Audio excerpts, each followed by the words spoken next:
Good morning, my dear students. Welcome to second PU Physics CET NEET classes. ನಾವು semiconductor electronics ಅನ್ನು ಮುಗಿಸಿದ್ವಿ.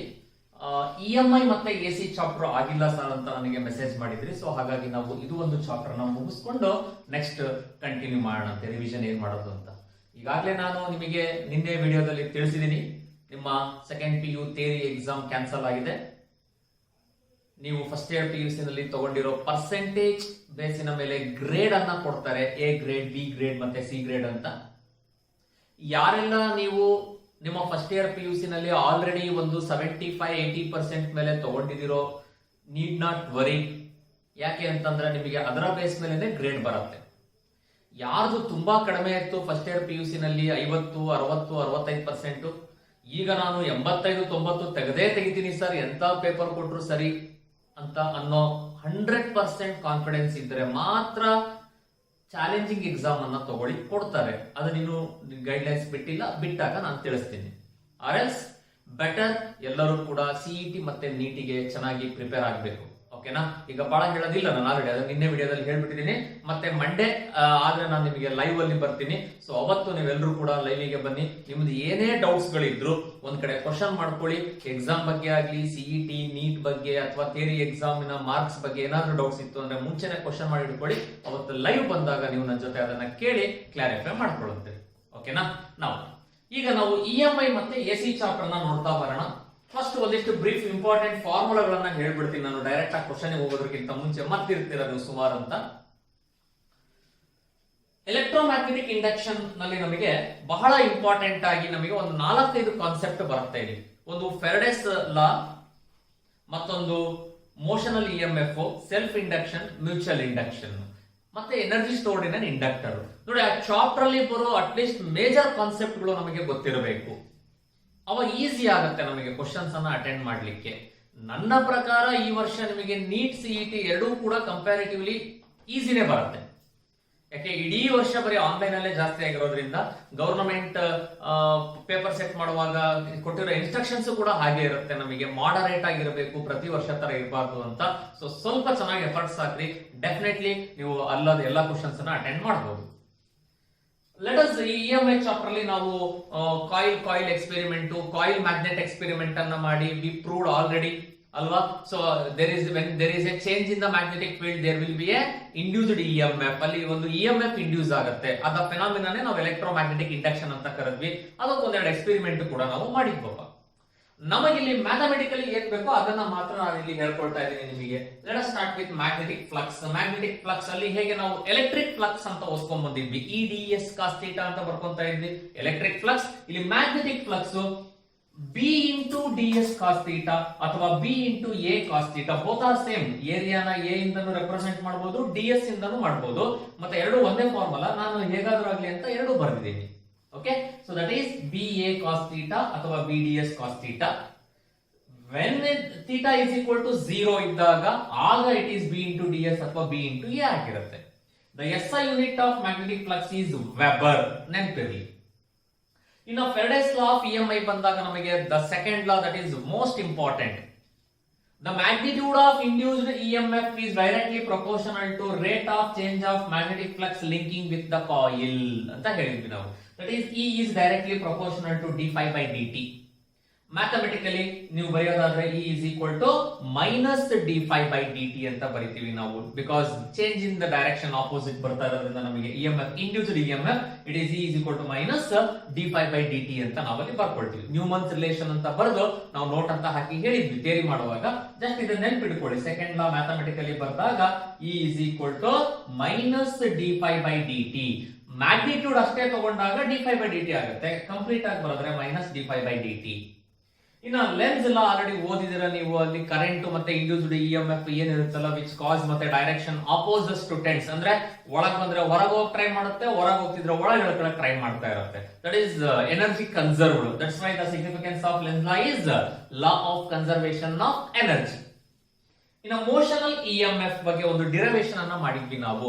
ಒಂದು uniform magnetic field ಅಲ್ಲಿ ಒಂದು rod ಅನ್ನ place ಮಾಡಿ ನಾವು ರಾಡ್ ಅನ್ನ ಮೂವ್ ಮಾಡ್ತಾ ಮಾಡ್ತಾ ಮಾಡ್ತಾ ಹೋದಾಗ ಅಲ್ಲಿ ಒಂದು EMF ಇಂಡ್ಯೂಸ್ ಆಗುತ್ತೆ. That is motional EMF. The EMF produced by a motion of a conductor in an uniform electric field. That is motional EMF.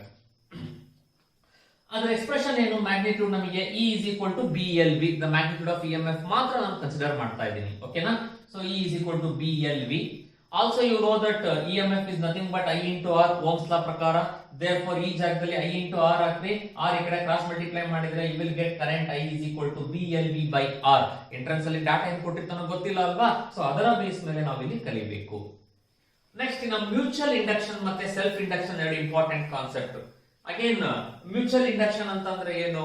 The generation of EMF in one coil due to the change in the other coil. ಇನ್ನೊಂದು coil ಅಲ್ಲಿ ಆಗೋ change ಇಂದ ಇದರಲ್ಲಿ ಆಗುತ್ತೆ, that is mutual induction. That is directly proportional to the current and hence ಇದು ಗೊತ್ತಿರಬೇಕಲ್ಲ, that phi is directly proportional to the current. The rate of change of magnetic flux linking with the conductor is directly proportional to the current. Hence phi is equal to m into I. You know that E is equal to minus d phi by dt. So phi ಜಾಗದಲ್ಲಿ m into I ಹಾಕಿದ್ರೆ you will get E is equal to minus m into di by dt mutual inductance ಬಂದಾಗ, where m is the coefficient of mutual inductance. Okay? Now ಇದೇ mutual inductance for two coaxial solenoids ಅಂತ ಏನಾದ್ರೂ question ಬಂದರೆ ಬರೀ mutual induction ಅಂದ್ರೆ minus M into D I by D T ಆಗ್ತೀವಿ. Mutual inductance for two coaxial solenoids, that is number of turns per unit length particularly ಇದ್ದಾಗ mu naught n1 n2 into a by l. ಅದೇ for total number of turns ಅಂತ ಕೊಟ್ಟರೆ ಆಗ it is mu naught n1 into n2 into a into l. That is for total number of turns ಗೆ ಇಲ್ಲಿ l square ಆಗುತ್ತಲ್ವಾ ನಮಗೆ, so that ಅಲ್ಲಿ ಒಂದು l cancel ಆಗಿ l ಉಳ್ಕೊಳ್ಳುತ್ತೆ. ಯು ಮಸ್ಟ್ ರಿಮೆಂಬರ್, ಇದನ್ನು ಒಂದು ನೀವು ನೆನಪಲ್ಲಿ ಇಟ್ಕೋಬೇಕು. ಟೋಟಲ್ ನಂಬರ್ ಆಫ್ ಟರ್ನ್ಸ್ ಗೆ ಇದು number of turns per unit length ಇದ್ದಾಗ. ನೆಕ್ಸ್ಟ್ ಸೆಲ್ಫ್ ಇಂಡಕ್ಟೆನ್ಸ್ ಅಂದ್ರೆ the EMF induced in one coil due to the change in itself, that is self induction. Okay, ಹಾಗಾದ್ರೆ ಇಲ್ಲಿ current is directly proportional to again rate of change of magnetic flux linking with the coil. Hence phi is equal to L into I. Here E is equal to minus d phi by dt. Phi ಜಾಗದಲ್ಲಿ Li ಹಾಕ್ರಿ, you will get E is equal to minus L into di by dt. Okay, ಇದು mutual inductance ಗೆ, ಇದು self inductance ಗೆ. ಇದೇ self inductance for long solenoid L is equal to mu naught n square a by L. Confuse ಮಾಡ್ಕೋಬಾರ್ದು. Okay, it is just self inductance. Self inductance for long solenoid ಅಂತ ಬಂದಾಗ mu naught n square a divided by L. Okay, that is total number of turns ಗೆ ತಗೊಳ್ಳೋದಾದ್ರೆ ಇದು number of turns per unit length ಗೆ, total number of turns ಗೆ ತಗೊಂಡ್ರೆ L equals mu naught n square a into L ಅಂತ ಬರೀತೀವಿ. ಇನ್ನ energy stored in an inductor ಗೆ ಬಂದ್ರೆ U is equal to half Li square. Major expression ಗೊತ್ತು ನಿಮಗೆ, L ಅಂದ್ರೆ ಇಂಡಕ್ಟೆನ್ಸ್ ಅಂಡ್ I ಅಂತ ಅಂದ್ರೆ ಕರೆಂಟ್. ನೆಕ್ಸ್ಟ್ ಲಾಸ್ಟ್ ಕಾನ್ಸೆಪ್ಟ್, ನಾವು ಎಸಿ ಎಡ್ಡಿ ಕರೆಂಟ್ಸ್ ಎಲ್ಲ ಇದೆ, ನಾನು ಅವೆಲ್ಲ ಜಾಸ್ತಿ ಹೇಳ್ಕೊಳಕ್ ಬರಲ್ಲ, ಥಿಯರೀಸ್ನ ರಿಲೇಟೆಡ್. ಇವಾಗ ಸಿಇಟಿ ಅಷ್ಟೇ ಬೇಕಾಗಿರೋದ್ರಿಂದ ನಾನು ಅದನ್ನಷ್ಟೇ ಇದ್ಮೇಲೆ ಕಾನ್ಸಂಟ್ರೇಟ್ ಮಾಡ್ತಾ ಹೋಗ್ತಾ ಇದ್ದೀನಿ. ಎಸಿ ಜನರೇಟರ್ ನಮಗೆ ಗೊತ್ತು, a device which is used to converts mechanical energy into electrical energy which works on the principle of mutual induction. ಅಲ್ಲಿ for an AC generator obtain expression for instantaneous EMF ಗೆ E is equal to NAB omega sin omega t. Peak EMF ಅಥವಾ maximum EMF ಅಂದ್ರೆ E0 is equal to NAB omega. So NAB omega ಜಾಗದಲ್ಲಿ E0 ಬರೆದ್ರೆ you will get E is equal to E0 sin omega t ಅಥವಾ I is equal to I0 sin omega t. Current ಗೆ ಬರೆಯೋದಾದ್ರೆ ಇದೊಂದು expression ಅನ್ನು ನೀವು ಅಲ್ಲಿ ನೆನಪಿಟ್ಕೋಬೇಕು. ನೋಡಿ, extra ಒಂದು ಬರ್ದಿದ್ದೀನಿ ನಾನು, ಇದೊಂದು ಫಾರ್ಮುಲಾ ನೆನಪಲ್ಲಿ ಇಟ್ಕೊಳ್ಳಿ. ಇದು ಸಿಇಟಿ ಗೆ ಅಥವಾ ನೀಟ್ ಗೆ ಬೇಕಾಗಬಹುದು ನಮಗೆ. ಏನು? When a conducting rod of length L is rotated perpendicularly in a uniform magnetic field. ಒಂದು ಯೂನಿಫಾರ್ಮ್ ಮ್ಯಾಗ್ನೆಟಿಕ್ ಫೀಲ್ಡ್ ಅಲ್ಲಿ ನಾವು ಕಂಡಕ್ಟಿಂಗ್ ರಾಡ್ ಆಫ್ ಲೆಂತ್ ಎಷ್ಟೋ ಎಲ್ ಇರೋದನ್ನ ಈ ತರ ನಾವು ರೊಟೇಟ್ ಮಾಡ್ತಾ ಹೋದ್ವಿ ಅಂತ ಅಂದ್ರೆ then EMF between the ends of the rod is given by B into omega angular velocity. Okay, B into omega into L square by 2. Omega ಅಂದ್ರೆ ಗೊತ್ತು ನಿಮಗೆ 2 pi f ಅಂತ, or you can also write B into 2 pi f into L square by 2. ಇದನ್ನ ನೆನಪಿಟ್ಕೋಬೇಕು. ನೋಡಿ, ಇದಿಷ್ಟು ಕೂಡ ನಮಗೆ EMI chapter ಅಲ್ಲಿ ಬರ್ತಕ್ಕಂತ ಇಂಪಾರ್ಟೆಂಟ್. ಈಗ ನೆಕ್ಸ್ಟ್ ನಾವು AC ಚಾಪ್ಟರ್ ಅಲ್ಲಿ ಬರುವಂತ ಇಂಪಾರ್ಟೆಂಟ್ ಫಾರ್ಮುಲಾಗಳನ್ನ ಸ್ಟಡಿ ಮಾಡೋಣ. ಸೊ ಇವಾಗ ನಾವು ಆಲ್ಟರ್ನೇಟಿಂಗ್ ಕರೆಂಟ್ ಚಾಪ್ಟರ್ ಅಲ್ಲಿ ಬರುವಂತ ಕೆಲವೊಂದು ಇಂಪಾರ್ಟೆಂಟ್ ಫಾರ್ಮುಲಾಗಳನ್ನ ಸ್ಟಡಿ ಮಾಡೋಣ. ನಮಗೆ ಆಕ್ಚುಲಿ EMI ಮತ್ತೆ AC ಗೆ ಕಂಪೇರ್ ಮಾಡಿದ್ರೆ AC ತುಂಬಾ ಇಂಪಾರ್ಟೆಂಟ್. ಅಂದ್ರೆ ಆಲ್ಟರ್ನೇಟಿಂಗ್ ಕರೆಂಟ್ ಅಲ್ಲಿ ಬರ್ತಕ್ಕಂತ ಈ ಫಾರ್ಮುಲಾಗಳ ಮೇಲೆ ನಮಗೆ ನೀಟ್ ಅಲ್ಲಾಗ್ಲಿ ಸಿಇಟಿ ನಾಗ್ಲಿ ಸ್ವಲ್ಪ ನಂಬರ್ ಆಫ್ ಕ್ವಶನ್ಸ್ ಅನ್ನ ಜಾಸ್ತಿ ಎಕ್ಸ್ಪೆಕ್ಟ್ ಮಾಡಬಹುದು. ಈಗ ಆಲ್ಟರ್ನೇಟಿಂಗ್ ಕರೆಂಟ್ ಅಲ್ಲಿ ನಮಗೆ ಬೇಸಿಕ್ ಡೆಫಿನೇಷನ್ ಗಳನ್ನ ಕೊಟ್ಟಿದೀವಿ ನಾವು ನಮ್ಮ ಮಟೀರಿಯಲ್ ಅಲ್ಲಿ. ನೀವು ಆಕ್ಚುಲಿ ಒಂದ್ಸತಿ ಓದಬೇಕು ಈ ಚಾಪ್ಟರ್ ನ, ಯಾಕೆಂದ್ರೆ ಥಿಯರಿ ಓದಿದ್ರೆ ಅವಾಗ ಇವೆಲ್ಲ ನಿಮಗೆ ಮತ್ತೊಂದ್ಸಲಿ ರಿಮೈಂಡ್ ಆಗುತ್ತೆ. ಥಿಯರಿ ಓದ್ರಿ ಮೀನ್ಸ್ ಡಿರೈವೇಶನ್ ಓದೋದು ಬೇಡ, ಬರೋ ಫಾರ್ಮುಲಾಗಳು ಅಷ್ಟೇ ನಾವು ಹೇಳ್ತಾ ಇರೋದು ನಿಮಗೆ. ಅವೆಲ್ಲ ನೋಟ್ ಮಾಡ್ಕೋಬೇಕು ಅಟ್ಲೀಸ್ಟ್ ನೀವು ಫಾರ್ಮುಲಾ ಬರ್ದಾಗ. ಸೊ ಅಲ್ಲಿ ಆವರೇಜ್ ಕರೆಂಟ್ ಮತ್ತು ಆವರೇಜ್ ಇಎಂಎಫ್ ಅಂತ ಹೇಳೋದಾದ್ರೆ ನಾವು the average current is given by 2/π times the maximum current ಅಥವಾ ಪೀಕ್ ಕರೆಂಟ್. ಐ ನಾಟ್ ಅಂದ್ರೆ ಪೀಕ್ ಕರೆಂಟ್ ಅಥವಾ ಮ್ಯಾಕ್ಸಿಮಮ್ ಕರೆಂಟ್ ಅಂತ ಹೇಳ್ತೀವಿ.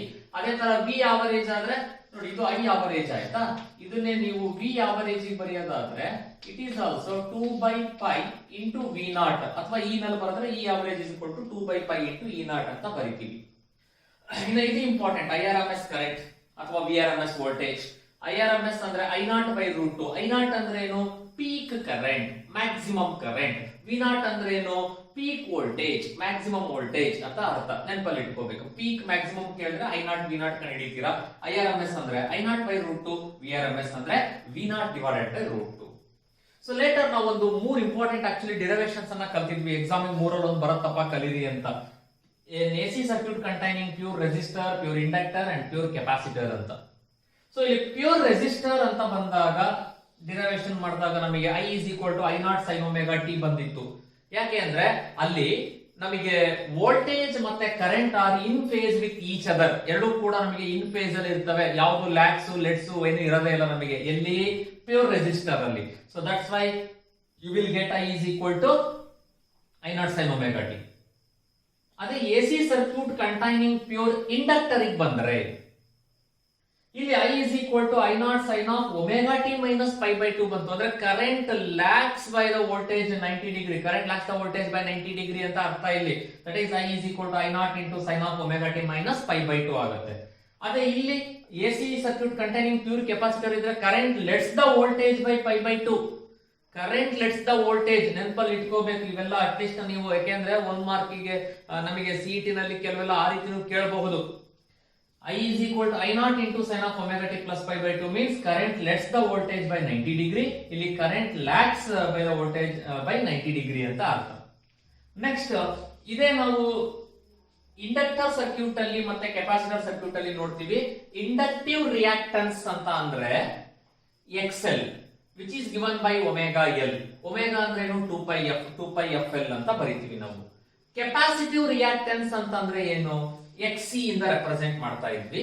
XC is equal to 1 by omega C ಅಂದ್ರೆ 1 by 2πfc ಅಂತ ಬರೀತೀವಿ.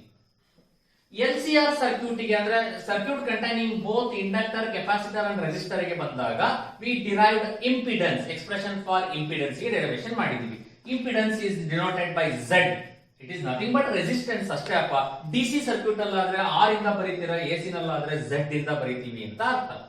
So impedance Z is equal to root of R square plus XL minus XC whole square when XL greater than XC ಇದ್ದಾಗ. ಅದೇ XC greater than XL ಇದ್ರೆ XC minus XL ಬರ್ಕೊಂತೀವಿ ನಾವು. For the electrical resonance ಇದ್ದಾಗ ಅಂದ್ರೆ XL equals XC ಆಯ್ತು ಅಂದ್ರೆ Z equals R ಆಗುತ್ತೆ. ನೆನಪಲ್ಲಿ ಇರ್ಬೇಕು ನಿಮಗೆ. when XL is equal to XC that is electrical resonance condition ಅದು. at that time square root cancel ಆಗಿ Z is equal to R ಆಗುತ್ತೆ. ನೆಕ್ಸ್ಟ್ ಇಲ್ಲಿ when you want to find the IRMS by using Z, you can write VRMS divided by Z, that is IRMS. Phase difference ಕಂಡುಹಿಡಿಯಿರಿ ಅಂತ ಹೇಳಿದ್ರೆ phi is equal to tan inverse of XL minus XC divided by R ಅಂತ ಬರೀತೀವಿ ನಾವು. ಓಕೆನಾ? Yes. Resonant ಫ್ರೀಕ್ವೆನ್ಸಿಗೆ expression ಬರೆಯೋದಾದ್ರೆ omega square is equal to 1 by LC. Omega ಅಂದ್ರೆ ಗೊತ್ತು ನಿಮಗೆ 2πf. therefore F naught can be written as 1 by 2pi into root LC. That is the expression for resonant frequency. 1 by 2pi into root LC. Next, quality factor ಗೆ ಬರೋಣ ನಾವು. Quality factor ನಾವು ಈ 3 ಫಾರ್ಮುಲಾಗಳಲ್ಲಿ ನೆನಪಿಟ್ಕೋಬೇಕು. ಅಂದ್ರೆ XL by R ಅಂತ ಬರೀರಿ, ಅಥವಾ XC by R ಅಂತ ಬರೀರಿ, ಅಥವಾ 1 by R into root L by C. Maximum case ಅಲ್ಲಿ ನಾವು ಇದನ್ನೇ ಯೂಸ್ ಮಾಡೋದು, 1 by R into root L by C. But entrance ಅಲ್ಲಿ ಗೊತ್ತಿಲ್ಲ ಅಲ್ವಾ, ಡಾಟಾ XL R ಕೊಟ್ಟು Q ಕಂಡುಹಿಡಿಯಕ್ಕೆ ಕೇಳಿದ್ರೆ XL by R. XC ಅಂತ ಕೇಳಿದ್ರೆ ನೋಡಿ, XC ನಾನು ಇಲ್ಲಿ ಹೇಳಿದೆ 1 by omega C ಆಗಿರುತ್ತೆ. That is nothing but 1 by 2πfc ಇರುತ್ತೆ. ಆ ವ್ಯಾಲ್ಯೂ ಹಾಕಿ ಕೂಡ ನಾವು ಅಲ್ಲಿ ಕಂಡುಹಿಡಿಯಬೇಕಾಗುತ್ತೆ. So Q is equal to 1 by R into root of L by C when you know the value of both inductor as well as the capacitor. ಆಗ ಅದನ್ನ use ಮಾಡಬಹುದು. ಇನ್ನು ಪವರ್ ಫ್ಯಾಕ್ಟರ್ ಕಂಡಿಡಿರಿ ಅಂತ ಎಲ್ಲಾದ್ರೂ ಕ್ವಶನ್ ಬಂತು ಅಂದ್ರೆ it is nothing but cos phi is equal to r by z power factor direct ಆಗಿ. Okay, transformer ಗೆ ಬರ್ತೀನಿ ನಾನು ಸೀದಾ ಇವಾಗ. So transformer is a device which is used to, ನಮಗೆ ಗೊತ್ತು ನಮಗೆ ಯಾಕೆ ಯೂಸ್ ಮಾಡ್ತೀವಿ, step up or step down the alternating voltages which works on the principle of what, mutual induction ಮೇಲೆ ವರ್ಕ್ ಆಗ್ತಕ್ಕಂತ ಒಂದು ಟ್ರಾನ್ಸ್ಫಾರ್ಮರ್ ಡಿವೈಸ್ ಇದು. ನಾವು ಇಲ್ಲಿ ಟ್ರಾನ್ಸ್ಫಾರ್ಮರ್ ಅಲ್ಲಿ ನಮಗೆ ಆಕ್ಚುಲಿ ಬೇಕಾಗಿರೋದು ಏನು ಅಂತಂದ್ರೆ number of turns in the secondary coil, ಇದು number of turns in the primary coil, ಇದು induced voltage in the secondary, ಇದು ವೋಲ್ಟೇಜ್ ಇನ್ ದ ಪ್ರೈಮರಿ, ಇದು current in primary, current in secondary.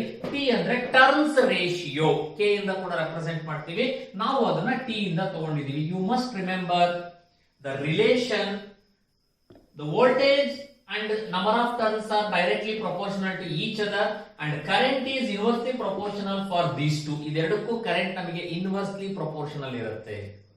Okay, that is Vs by Vp is equal to Ns by Np equals Ip by Is, inversely ಇರೋದ್ರಿಂದ, and which is equal to T where T is the turns ratio. If the turns ratio is greater than 1, ನೀವು ಯಾವುದೋ ಒಂದು value find out ಮಾಡಿ, ಆ value find out ಮಾಡಿದಾಗ turns ratio ಏನಾದರೂ 1 ಗಿಂತ ಜಾಸ್ತಿ ಇದ್ರೆ then it is a step up transformer. If the turns ratio is less than 1 then it is a step down transformer. ಆಗ ನಮಗೆ ಅದು ಸ್ಟೆಪ್ ಡೌನ್ ಟ್ರಾನ್ಸ್ಫಾರ್ಮರ್ ಆಗಿ ಆಕ್ಟ್ ಮಾಡುತ್ತೆ. ಓಕೆನಾ, ಇದು ಇಂಪಾರ್ಟೆಂಟ್ ನಮಗೆ. ಓಕೆ, ಸಮ್ಟೈಮ್ಸ್ ಏನ್ ಮಾಡ್ತಾನೋ ನಮಗೆ ಈ ಟರ್ನ್ಸ್ ರೇಷಿಯೋ ವ್ಯಾಲ್ಯೂ ಕೊಟ್ಟು Vs ಕೊಟ್ಟು Vp ಕಂಡುಹಿಡಿಯಕ್ಕೆ ಹೇಳ್ತಾನೆ. Vs by Vp is equal to T use ಮಾಡಬೇಕು. ಇಲ್ಲ number of turns in secondary primary ಕೊಟ್ಟು ಟಿ ಕಂಡುಹಿಡಿಯಕ್ಕೆ ಹೇಳ್ತಾನೆ. Ns by Np is equal to T ಅಂತ ಬರೀಬಹುದು. ಓಕೆ, ಇದಿಷ್ಟು ಕೂಡ ತುಂಬಾ ಇಂಪಾರ್ಟೆಂಟ್ ಟ್ರಾನ್ಸ್ಫಾರ್ಮರ್ ಅಲ್ಲಿ ನೆನ್ಪಿಟ್ಕೊಳ್ಳಿ. ಇನ್ನ ಇಲ್ಲಿ ಆವರೇಜ್ ಪವರ್ ಏನಾದ್ರು ಕಂಡುಹಿಡಿಯಕ್ಕೆ ಹೇಳಿದ್ದಾರೆ. Okay, average power is given by Vrms into Irms into cos phi, ಅಥವಾ ಇನ್ ಟರ್ಮ್ಸ್ ಆಫ್ ನಾವು ಪೀಕ್ ವೋಲ್ಟೇಜ್ ಪೀಕ್ ಕರೆಂಟ್ ಅಲ್ಲಿ ಬರೆಯೋದಾದ್ರೆ V0 into I0 divided by 2 ಅಂತ ಬರೀತೀವಿ ನಾವು. That is V0 into I0 by 2 ಅಂದ್ರೆ peak ಅಲ್ಲಿ ಬರೆಯೋದಾದ್ರೆ ಇದು cos phi remains same, just in place of Vrms and Irms ಅಲ್ಲಿ ನಾವು peak current and peak voltage ಅನ್ನ ಬರೆದಾಗ ಇದು V0 by root 2 I0 by root 2, root 2 ಅಂದ್ರೆ ಏನು 2 ಆಯ್ತು. That is V0 into I0 by 2 into cos phi. Efficiency of transformer ಕಂಡುಹಿಡಿಯಿರಿ ಅಂತ ಕೇಳಿದ್ದಾರೆ. Efficiency is nothing but the ratio of output power divided by the input power. ನಾವು ನಿನ್ನೆ class ಅಲ್ಲಿ ನಿಮಗೆ ಹೇಳಿದ್ವಿ, ಪವರ್ ಅನ್ನ ಇನ್ terms of voltage and current ಅಲ್ಲಿ ಬರೆದ್ರೆ it is nothing but P is equal to V into I. ಹಾಗಾದ್ರೆ ಈ ಪವರ್ ಅನ್ನ ನಾವು ಇಲ್ಲಿ ಔಟ್ಪುಟ್ ಪವರ್ ಅಂದ್ರೆ ಯಾವುದು, voltage in the secondary and current in the secondary, Vs into Is divided by Vp into Ip. Therefore, efficiency of the transformer is given by Vs into Is by Vp into Ip. ಇದು ಕೂಡ ನಮಗೆ important, efficiency of the transformer ಕಂಡುಹಿಡಿಯೋದಾದ್ರೆ. And last, power dissipated in LCR circuit when it is connected to an AC EMF ಅಂತ ಕೊಡ್ತೀವಪ್ಪ.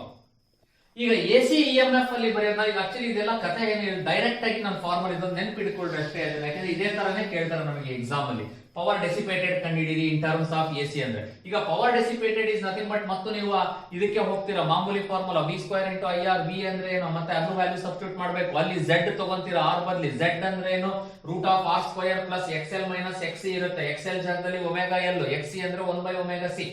ಅದೆಲ್ಲ ಮಾಡೋದ್ರ ಬದಲಿ ನೆನಪಲ್ಲಿ ಇಟ್ಕೊಳ್ಳಿ, P is equal to E square ಅಂದ್ರೆ EMF, E square into R divided by R square plus omega L minus 1 by omega C whole square. ನೋಡಿ, ಇದಿಷ್ಟು ಕೂಡ ನಮಗೆ ಈ ಆಲ್ಟರ್ನೇಟಿಂಗ್ ಕರೆಂಟ್ ಅಲ್ಲಿ ಬರ್ತಕ್ಕಂತ ಇಂಪಾರ್ಟೆಂಟ್ ಸಿನಾಪ್ಸಿಸ್. ಓಕೆ, ಸೊ ಈಗ ನಾವು ಕ್ವಶನ್ಸ್ ಅನ್ನ ಡಿಸ್ಕಸ್ ಮಾಡೋಣ. ಒಂದಿಷ್ಟು ಕ್ವಶನ್ಸ್ ಅನ್ನ ಇವತ್ತು ಡಿಸ್ಕಸ್ ಮಾಡೋಣ. ಮನೇಲಿ ನೀವು ಕೂಡ ಟ್ರೈ ಮಾಡಿ, ನಾಳೆ ಸಂಡೇ ಇರೋದ್ರಿಂದ ನೆಕ್ಸ್ಟ್ ಉಳಿದಿದ್ದನ್ನ ಮಂಡೇ ಕ್ಲಾಸ್ ಅಲ್ಲಿ ನೋಡೋಣ ಎಷ್ಟಾಗುತ್ತೋ ಅಷ್ಟು ಇವತ್ತು ಟ್ರೈ ಮಾಡೋಣ. In the induction coil the EMF induced in the secondary, ಇಲ್ಲಿ ನೋಡಿ EMI ಮತ್ತೆ AC ಆಕ್ಚುಲಿ ಒಂದೇ ಚಾಪ್ಟರ್ ಲೆಕ್ಕ ನಮ್ಮ ಪ್ರಕಾರ. ಹಾಗಾಗಿ ನಾವು ಅದನ್ನ ಎರಡು ಮಿಕ್ಸ್ ಮಾಡಿ ಕ್ವಶನ್ಸ್ ನ ಅರೇಂಜ್ ಮಾಡಿದೀವಿ. ಹಾಗಾಗಿ ಮತ್ತೆ ನೀವು EMI ಕ್ವಶನ್ AC ಕ್ವಶನ್ ಅಂತ ಕನ್ಫ್ಯೂಷನ್ ಬೇಡ. ಅದಕ್ಕೆ ನಾನು ಎರಡನ್ನೂ ಒಟ್ಟಿಗೆ ಸಿನಾಪ್ಸಿಸ್ ಹೇಳ್ಕೊಂಡಿರೋದು. ಒಂದು ಇಂಡಕ್ಷನ್ ಕಾಯಿಲ್ ಅಲ್ಲಿ EMF induced in the secondary is maximum ಯಾವಾಗ? Either at the make or break of the primary circuit, neither at the make nor break of the primary circuit, at the make of the primary circuit, at the break of the primary circuit. It is at the break of the primary circuit the EMF induced in the secondary is maximum ಇರುತ್ತೆ. ಯಾಕೆ ಅಂದ್ರೆ ಅವಾಗ number of turns in secondary ಜಾಸ್ತಿ ಆದಂಗೆ ಲೆಕ್ಕ at the break of primary. So therefore automatically ನಮಗೆ ಏನಾಗುತ್ತೆ, secondary ನಲ್ಲಿ EMF ಮ್ಯಾಕ್ಸಿಮಮ್ ಇರುತ್ತೆ. So option D at the break of the primary circuit for question number 1, ಆಪ್ಷನ್ ಡಿ is the right answer. Next, the current and EMF through an inductor differ in phase by. ನಾವು ಹೇಳಿದ್ವಿ AC circuit containing pure inductor ಅಂತ ಬಂದಾಗ current lags the voltage by 90 degree pi by 2. So it is option B, pi by 2. Option B ಬರಿಬೇಕಿಲ್ಲಿ, that is pi by 2. Next, question number 3. For the current in LC circuit to be maximum, the angular frequency omega should be related to L and C as omega square is equal to LC na? No. Omega square is equal to 1 by LC, right? Omega is equal to LC, no. 1 by LC, no. So it is omega square is equal to 1 by LC. Omega square is equal to 1 by LC is the right answer. That is option B. Option B is the right answer. The alternating current in RCL series circuit is maximum. Alternating current in LCR circuit is maximum ಯಾವಾಗ? ನಾನು ಅವಾಗಲೇ ಹೇಳಿದೆ ನಿಮಗೆ, ಯಾವಾಗ Z is equal to R ಆಗುತ್ತೆ, electrical resonance ಇದ್ದಾಗ. Electrical resonance ಯಾವಾಗ ಆಗುತ್ತೆ? when XL is equal to XC ಆದಾಗ. Okay, so when XL is equal to XC ಆಗ ನಮಗೆ Z is equal to R ಆಗುತ್ತೆ LCR ಸರ್ಕ್ಯೂಟ್ ಅಲ್ಲಿ. So XL is equal to XC ಅಂದ್ರೆ ಯಾವುದು? Option C. So option C is the right answer for question number 4. A metallic ring is attached to the wall of a room. When the north pole of a magnet is brought near the ring, the induced current in the right is, ನೋಡಿ question ಅರ್ಥ ಮಾಡ್ಕೊಳ್ಳಿ. A metallic ring is attached to the wall of a room. ಯಾವುದೋ ಒಂದು wall of, ಇದನ್ನ ಒಂದು wall of A room ಅಂತಂದ್ರೆ ಅಲ್ಲೊಂದು metallic ring ಅನ್ನ ನಾವು ಅಟ್ಯಾಚ್ ಮಾಡಿದೀವಪ್ಪ. So this is question number 5. A metallic ring is attached to a wall. Okay, now when the north pole of a magnet is brought near the ring, north pole of a magnet ಅನ್ನ ನೀವು ಇದರ ಹತ್ರ ತಗೊಂಡು ಬಂದಾಗ you all know that, okay, so north pole, south pole, north pole of a magnet brought near to the ring, the induced current in the right is, ಹಾಗಾದ್ರೆ that is nothing but in the ring, right ಅಲ್ಲ, in the ring, the induced current in the ring ಯಾವ direction ಅಲ್ಲಿ ಇರುತ್ತೆ ನಿಮಗೆ ಅಲ್ಲಿ ನೋಡಿ. ಇವಾಗ when you place a magnet near the ಇದು ನಾರ್ತ್ ಪೋಲ್ ಹತ್ರ ಈ ರಿಂಗ್ ಅನ್ನ ಪ್ಲೇಸ್ ಮಾಡಿದಾಗ this will induce the current in this direction, ಈ ಡೈರೆಕ್ಷನ್ ಅಲ್ಲಿ ನಮಗೆ ಬರುತ್ತೆ, ಹೌದಾ? ಅದೇ ಏನಾದ್ರೂ ನೀವು ಸೌತ್ ಪೋಲ್ ಇಟ್ರಿ ಅಂತಂದ್ರೆ ಈ ಡೈರೆಕ್ಷನ್, ಯಾಕಂದ್ರೆ ನೀವು all know that magnetic field lines always north pole ಇಂದ ಸೌತ್ ಪೋಲ್ ಕಡೆ ಟ್ರಾವೆಲ್ ಆಗೋದು. ಸೊ ಇಲ್ಲಿಂದ ಈ ಕಡೆ ಬರ್ತಾ ಇದೆ ಅಂದಾಗ ಆಬ್ವಿಯಸ್ಲಿ ನಮಗೆ ಇದು ಆಂಟಿ ಕ್ಲಾಕ್ ವೈಸ್ ಡೈರೆಕ್ಷನ್. ಇದೇನ option? Yes, it is option D, anticlockwise direction. Anticlockwise direction ಅಲ್ಲಿ ನಮಗೆ ಇರುತ್ತೆ direction of the current. A magnet dropped into a coil of conduction wire along its axis will fall with an acceleration. ಏನಾಗುತ್ತೆ ಈಗ? Induced current produced in the coil will ಆಪೋಸ್ the fall of A magnet ಅಲ್ವಾ ನಮಗೆ ಯಾವಾಗ್ಲೂ. Since it opposes the fall of a magnet ಇರೋದ್ರಿಂದ it is less than G ಆಗಿರಬೇಕು. For question number 6 it is option D, that is less than G. ಯಾಕೆ? ಬೇಕಾದ್ರೆ induced current produced in the coil will oppose the fall of magnet. So that's why it is less than G. The primary of a transformer has 1000 turns and the secondary has 2000 turns. For any input voltage, the power in the secondary is ಏನಾಗಿರುತ್ತೆ? Voltage, ಯಾವುದೇ ಒಂದು input voltage ಏನಾಗಿರುತ್ತೆ? ಈಗ ಇವಾಗ ನೋಡೋಣ, ಅಲ್ಲಿ ಏನಾದ್ರು ಕೊಡ್ಕೊಳ್ಳಿಪ್ಪ. This is Vs by Vp is equal to Ns divided by Np. ಓಕೆನಾ? ಈಗ ನಂಬರ್ ಆಫ್ ಟರ್ನ್ಸ್ ಅವ್ರು ಇಲ್ಲಿ ಎಷ್ಟಾದ್ರೂ ಕೊಡ್ಲಿ. ಸೆಕೆಂಡರಿಯಲ್ಲಿ 2000 ಟರ್ನ್ಸ್ ಅಂತೆ, ಪ್ರೈಮರಿನಲ್ಲಿ 1000 ಟರ್ನ್ಸ್ ಅಂತೆ. ಹಾಗಾದ್ರೆ ಫಾರ್ ಎನಿ ಇನ್ಪುಟ್ ವೋಲ್ಟೇಜ್, ಇಲ್ಲಿ ಯಾವುದೇ ಇನ್ಪುಟ್ ವೋಲ್ಟೇಜ್ ಅನ್ನ ಕೊಡ್ಲಿ, since it is directly proportional, voltage is directly proportional to the number of turns ಆಗಿರೋದ್ರಿಂದ V is directly proportional to N ಇರೋದ್ರಿಂದ ಇಟ್ ರಿಮೈನ್ಸ್ ಸೇಮ್ ಅಲ್ವಾ, ಅದೇ ಉಳಿಯುತ್ತೆ ನಿಮಗೆ. Whatever may be the voltage it remains same. ಅಂದ್ರೆ equal to that in primary, it is option 2. This is equal to that in primary, equal to that in primary. ಇಲ್ಲಿ ಏನಿರುತ್ತೋ ಅದೇ ಇರಬೇಕು, since they are directly proportional to each other ಆಗಿರೋದ್ರಿಂದ. The resonant frequency of a circuit of negligible resistance containing one inductance of 50 millihenry. The resonant frequency of a circuit of negligible resistance ಏನಿದೆಯಲ್ಲ ನಮಗೆ, containing one inductance of 50 millihenry ಇದೆ ನಮಗೆ, and a capacitance of 500 picofarad is. So resonant frequency ಗೆ ನಾನು ನಿಮಗೆ formula ಹೇಳಿದ್ದೆ, F naught is equal to 1 by R into square root of, sorry, direct ಬರ್ಬಿಡೋಣ, 1 divided by 2 pi into root LC. F naught is equal to 1 by 2 pi into root LC. Hence F naught is equal to 1 divided by 2 pi into square root of inductance 50 milli, 50 into 10 raised to minus 3, capacitance 500 pico, 500 into 10 raised to minus 12 picofarad ಅಂತ ಅಂದ್ರೆ. Okay, so therefore F naught is equal to, ನೋಡಿ answer in terms of pi ಅಲ್ಲಿ ಇರೋದ್ರಿಂದ pi value substitute ಮಾಡಲ್ಲ, ನಾನು ಹಾಗೆ ಉಳಿಸ್ಕೊಂತೀನಿ, 1 by 2 pi into square root of, ಇದನ್ನ ಸಿಂಪ್ಲಿಫೈ ಮಾಡ್ಕೋಬೇಕಷ್ಟೇ ನಾನು ಇವಾಗ. ಈ 50 into 10 raised to minus 3 ಇದೆಯಲ್ಲ, ಅದನ್ನ ಹಾಗೆ ಬರ್ಕೊಳ್ಳೋಣ, 50 into 10 raised to minus 3 into, ಇಲ್ಲ ಇದನ್ನ 5 into 10 raised to minus 2 ಮಾಡ್ಬೋದಲ್ವಾ ನಾವು, 5 into 10 raised to minus 2 ಮಾಡಿದೆ. ಈ 500 into 10 raised to minus 12 ಇರೋದನ್ನ 5 into 10 raised to minus 10 ಮಾಡ್ತೀನಿ. It is 5 into 10 raised to minus 10. Is it right? Now F naught is equal to 1 divided by 2 pi into 5 pi is 25, root 25 ಹೊರಗಡೆ ಬಂದ್ರೆ 5 ಆಗುತ್ತೆ, into minus 2 minus 10 ಅಂದ್ರೆ 10 to the power minus 12 ಆಯ್ತಪ್ಪ.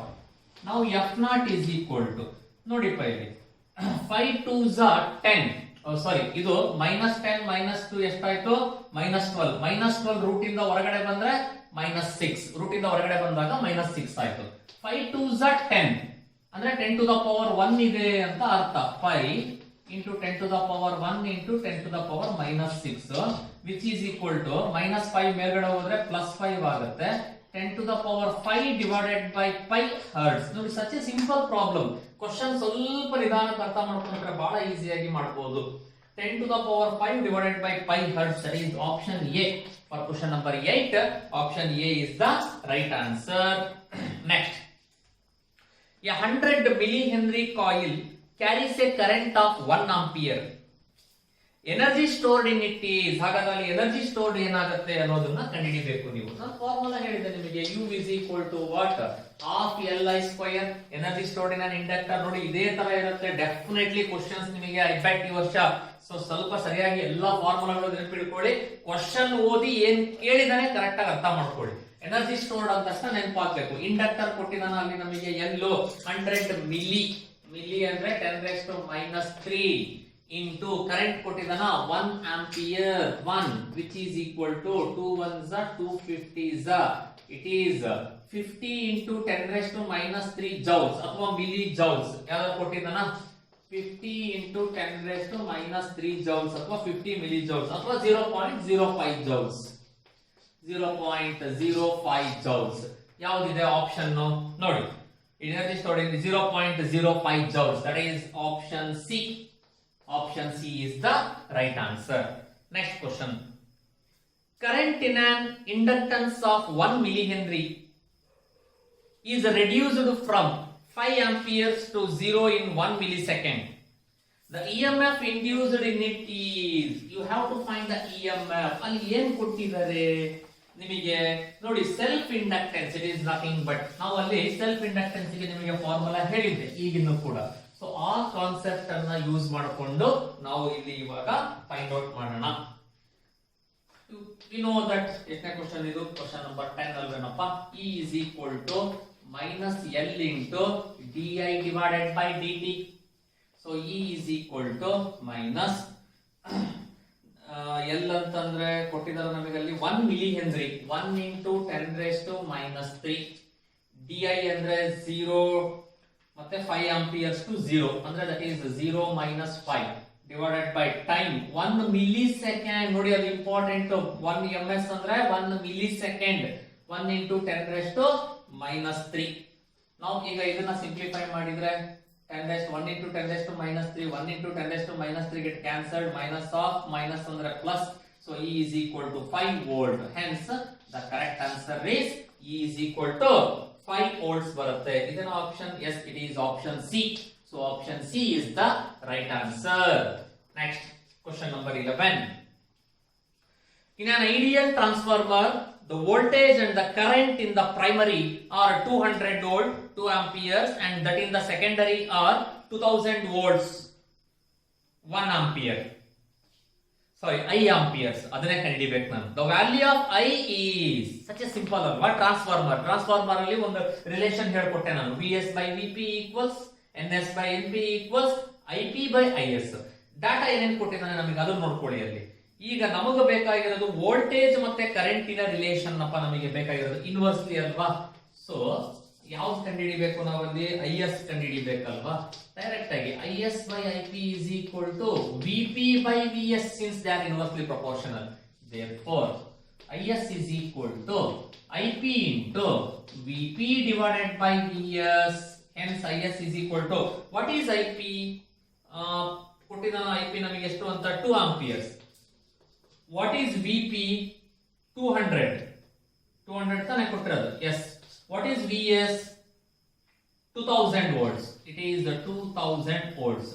So this 2 zeros get cancelled. 2 ones are 2 tens are 2 by 10 ಆಗುತ್ತೆ. 2 by 10 is nothing but 0.2. ಇದನ್ನ 0.2 amperes is the current that will produce in the secondary coil. Option D. 0.2 amperes ಅಂದ್ರೆ option D. So option D is the right answer. Next question. The magnetic flux linked with the coil varies with the time as the phi is equal to 3t square plus 4t plus 9. The magnitude of the induced EMF at t is equal to 2 second. ಈ ತರದ್ದು ಥಿಯರಿನಲ್ಲೂ ಕೂಡ actually ಒಂದು ಲೆಕ್ಕ ಬಂದಿತ್ತು ನಮಗೆ already. Equation ಕೊಟ್ಟಿದ್ದಾನೆ, first ಆ equation ಅನ್ನು ಬರ್ಕೋಬೇಕು ನೀವು. phi is equal to 3t square plus 4t plus 9 ಆಯ್ತು. ಈಗ the magnitude of induced EMF ಕಂಡುಹಿಡಿಬೇಕು ನಾವಲ್ಲಿ. induced EMF ಕಂಡುಹಿಡಿಬೇಕು ಅಂದ್ರೆ ಗೊತ್ತು formula. E is equal to ಏನು? minus d phi divided by dt ಅಲ್ವಾ. ಸೊ ಹಾಗಾದ್ರೆ ಅದಕ್ಕೆ ವ್ಯಾಲ್ಯೂನ ಬರ್ಕೊಂತ ಬರೋಣ ನಾವು. ಡೈರೆಕ್ಟ್ ಆಗಿ d phi ಅಂದ್ರೆ ಇದನ್ನ ಡಿಫರೆನ್ಸಿಯೇಷನ್ ಮಾಡ್ದಂಗಪ್ಪ ನೀವು. ಬಿಟ್ಬಿಡಿ, ಮ್ಯಾಗ್ನಿಟ್ಯೂಡ್ ಅಷ್ಟೇ ಬರ್ಕೊಂತ ಬರೋಣ. 3t square ಅಂತಂದ್ರೆ ಏನಾಯ್ತು? 6t plus 4 ಆಯ್ತು. ಈಗ at t is equal to what? 2 second ಅಂತೆ. At t is equal to 2 second. E is equal to 6 into 2 plus 4 ಆಯ್ತು. 6 2s are 12. 12 plus 4 is 16. Hence the correct answer is 16 volt. 16 volt ಅಂದ್ರೆ ಯಾವುದು? Option B. So option B is the right answer. ಅಲ್ಲಿ 16 volt ಅನ್ನು ಬರೀಬೇಕು. That is option B. Option B is the right answer. Easy ಅನಿಸ್ತಾ ಇದೆ ಅಲ್ವಾ?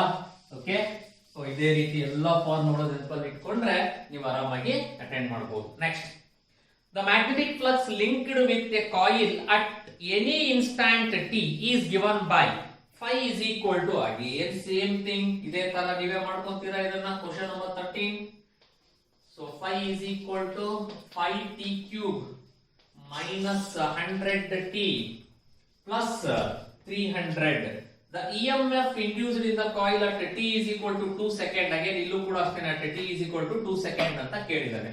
So you all know that E is equal to minus d phi divided by dt, which is equal to minus ಇದನ್ನ 5t ಅಂತಂದ್ರೆ ಏನಾಯ್ತು? 5 ಮೂರಲೆ 15, 15t square. Direct ಆಗಿ ಬರಿಲ್ಲ, it is 15t square minus 100t ಅಂತಂದ್ರೆ ಏನಾಗುತ್ತೆ? 100 ಆಗುತ್ತೆ. ಸೊ ಡಿವೈಡೆಡ್ ಬೈ ಇದನ್ನ ಬೇಡ, ಅಲ್ಲಿ ಡಿಫರೆನ್ಸಿಯೇಷನ್ ಮಾಡಾಯ್ತಲ್ಲ. So which is equal to minus of 15 into t square value is what? 2 seconds ಅಂದಿದ್ದಾನೆ, ಅಂದ್ರೆ 4 minus 100 ಆಯ್ತು. 15 4s are 60. 60 minus 100 is minus 40. minus into minus plus ಆಗುತ್ತೆ. ಇವನ್ ಮೈನಸ್ ತಗೊಂಡ್ರು ಮ್ಯಾಗ್ನಿಟ್ಯೂಡ್ ಅಷ್ಟೇ ಲೆಕ್ಕ ನಮಗೆ ಉಳಿಯೋದು ಲಾಸ್ಟಿಗೆ. So 40 volt. ಸೊ 40 ವೋಲ್ಟ್ ಅಂದ್ರೆ option A. Option A is the right answer. The ratio of the secondary to the primary turns in a transformer is 3:2 and the output power is P. Neglecting all power losses, the input power must be. Input power ಏನಾಗಿರ್ಬೇಕು ಹಾಗಾದ್ರೆ?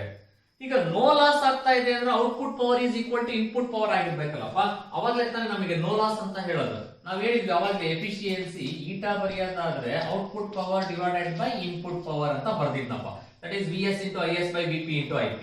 ಈಗ ಅವ್ನು ಹೇಳಿರೋ ಪ್ರಕಾರ the ratio of the secondary to the primary turns in a transformer ratio is 3:2 whatever. The output power is P. Neglecting all power losses, power loss ಆಗಿಲ್ಲ ಅಂದ್ರೆ ಎರಡು equal ಆಗಿರ್ಬೇಕಲ್ಲ, ಕರೆಕ್ಟಾ?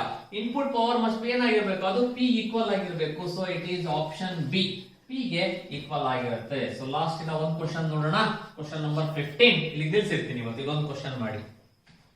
In a transformer, the number of turns of primary coil and secondary coils are 5 and 4 respectively. Okay.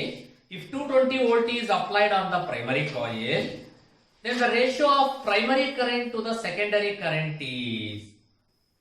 So ಇಲ್ಲಿ number of turns ಇವು ಮತ್ತೆ ನಾವು ಯಾವುದು direct number of current ಇಂದಕ್ಕೂ ರಿಲೇಷನ್ ಅನ್ನು ಬರ್ಕೊಳ್ಳೋದಾದ್ರೆ ಸೆಕೆಂಡರಿ ಟು ಪ್ರೈಮರಿ ಕೇಳಿದ್ರೆ IS by IP is equal to number of turns inversely ಅಲ್ವಾ. ಕರೆಂಟ್ ನೋಡಿ, ಕರೆಂಟ್ ಜೊತೆ ಇನ್ವರ್ಸ್ಲಿ, ವೋಲ್ಟೇಜ್ ಜೊತೆ ಡೈರೆಕ್ಟ್ಲಿ ನಂಬರ್ ಆಫ್ ಟರ್ನ್ಸ್. ಪದೇ ಪದೇ ಪದೇ ಇದನ್ನ ಓದ್ತಾ ಇದ್ರಿ, ಕನ್ಫ್ಯೂಸ್ ಮಾಡ್ಕೋಬೇಡಿ ಮತ್ತೆ ಎಕ್ಸಾಮ್ ನಲ್ಲಿ.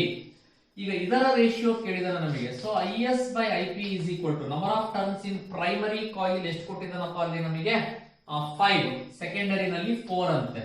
So it is 5 divided by 4 ಅಥವಾ 5:4. ಇದೇನ ಆಪ್ಷನ್ ನೋಡಿ. ಮತ್ತೆ ಅವನು 4:5 ಕೊಟ್ಟಿರ್ತಾನೆ ಕನ್ಫ್ಯೂಸ್ ಮಾಡಕ್ಕೆ. ಅದಕ್ಕೆ ಹೇಳಿದ್ ನಾನು ಕರೆಕ್ಟ್ ಆಗಿ ನೆನಪಲ್ಲಿ ಇಟ್ಕೋಬೇಕು. ಸೊ ಇಟ್ ಈಸ್ 5/4 ಅಥವಾ 5:4 ಅಂದ್ರೆ option B 5:4. Okay. So next questions ಅನ್ನ ಮನೆಯಲ್ಲಿ ಟ್ರೈ ಮಾಡಿ ನೀವು ಕುತ್ಕೊಂಡು ನಾಳೆ. ಸೊ ಮಂಡೇ ಕ್ಲಾಸ್ ಅಲ್ಲಿ ನಾವು ಇದನ್ನ ಮತ್ತೆ ಕಂಟಿನ್ಯೂ ಮಾಡೋಣಂತೆ. Okay, thank you.